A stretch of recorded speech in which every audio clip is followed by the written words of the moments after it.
का दावा करके WHO को हैरान कर दिया है। यहाँ तक कि WHO ने तंजानिया के इस दावे पर तशवीश का इजहार किया है। अब जाहिर है कि WHO, जिसे बिल गेट्स की जानिब से फंडिंग दी जाती रही, इन्हें ये बात कैसे हजम होना थी। अगर दुनिया भर से कोरोना की वबा वैक्सीन आने से पहले ही खत्म हो जाए तो ये बात न्यू वर्ल्ड ऑर्डर की बात करने वालों को कैसे हजम हो सकती है। तंजानिया के सदर ने अपने ही मुल्क में वबा पर काबू पाने के लिए जो इकदामात किए, इसमें से एक ये था कि उन्होंने सबसे पहले टेस्टिंग किटों पर तहकीकात की और इसमें होने वाली जालसाजियों पर से पर्दा उठाया। इससे पहले तंजानिया के सदर ने दावा किया था कि उन्होंने बकरियों और पपीते के सैंपल लेबॉर्ट्री में भेजे थे और इसमें भी कोरोना वायरस पॉजिटिव दिखाया गया, जिसके बाद तंजानिया के सदर ने टेस्टिंग किटों की दरामद पर पाबंदी लगाई और गैर तस्दीक शुदा टेस्टिंग किटों का मार्केट से खात्मा किया। दूसरा जो अहम स्टेप तंजानिया के सदर की जानिब से लिया गया वो ये था कि उन्होंने कोरोना के नाम पर दीगर ममालिक से डोनेशन लेना बंद कर दी। और जो रिपोर्ट आपके सामने चल रही है इसे गौर से देखें। इसमें तंजानिया के हेल्थ मिनिस्टर अपनी आवाम से कहते हैं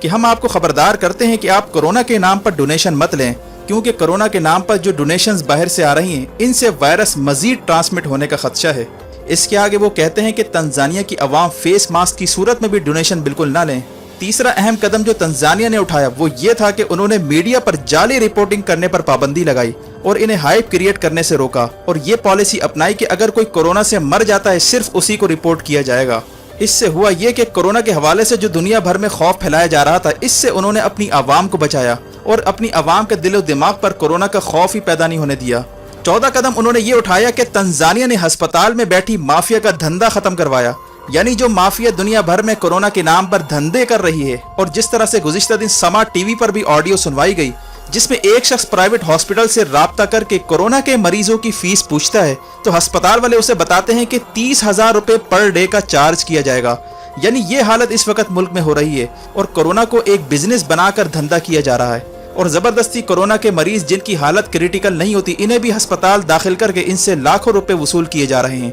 और इन्हीं की वजह से कोरोना का खौफ मीडिया के थ्रू फैलाया जा रहा है। मीडिया पर कोरोना के मुतासरीन की तादाद तो बताई जाती है, लेकिन जितने लोग रिकवर होते हैं और जो सेहतयाब होते हैं इनकी तादाद छुपाई जाती है और ये भी नहीं बताया जा रहा कि कोरोना के कुल मुतासरीन में से कितने लोगों में एंटीबॉडीज पाई गई, क्योंकि अगर ये बता दिया जाता है तो कोरोना मुतासरीन की तादाद महज चंद हजार से भी तजावुज ना करे। वजह इसकी यह है कि जिन मरीजों में एंटीबॉडीज पाई जाती हैं और इन्हें कोरोना पॉजिटिव आ जाता है तो इसका मतलब ये नहीं होता कि इनमें कोरोना वायरस है, बल्कि इसका मतलब ये भी हो सकता है कि वो कोरोना वायरस मुर्दा हालत में मौजूद है, यानी वो इनएक्टिव है। लेकिन ये माफिया इसे भी कोरोना में शुमार करके तादाद को बढ़ा चढ़ाकर पेश कर रही है। और अगर मीडिया पर मुतासरीन की तादाद की बजाय महज अमवात की तादाद बताई जाने लगे तो कोरोना का खौफ तो बिल्कुल ही खत्म हो जाएगा, क्योंकि अमवात की शरह जो है वो 1% से भी कम है। और हाइप क्रिएट करने से जो नुकसान हो रहा है वो आपके सामने है। इकोनॉमी नीचे आ रही है, लाखों लोग इस वक्त बेरोजगार हो चुके हैं और एंजाइटी और डिप्रेशन हर तरफ फैलता जा रहा है और ये डिप्रेशन और